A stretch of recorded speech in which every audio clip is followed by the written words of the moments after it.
Hello and welcome back to AGRITECH. I would like to discuss briefly about AGRITECH and food security. When I speak of food security, I'm talking about a government's ability to sustain its populations with food.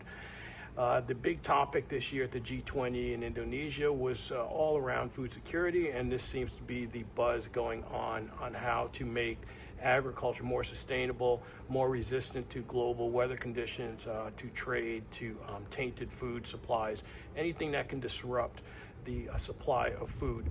So governments such as Singapore have implemented programs, the Singapore 2030 program, where currently they're importing about 90% of their food. They would like to get that down to importing less than 70% by 2030, and these are the kind of things that AGRITECH hopes to help out with.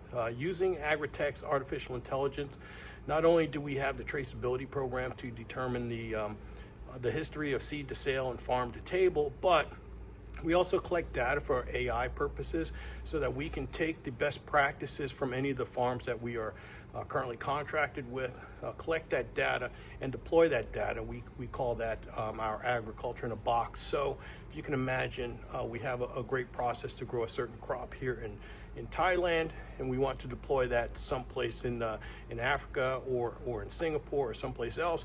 Pretty much we could set the standards for how to grow that product and how to achieve the same exact output. So if we're growing a 4A one place, if we can set the standards, use the AI, and implement those same metrics, then we should be able to achieve the same standard at another location. So AGRITECH is deploying the technology using AI, as well as providing the finance for some of these farms, so these countries and these small communities can become self-sustainable as far as their food security. Any questions, just leave them in the comments below and I'll respond back with any answers. Thank you.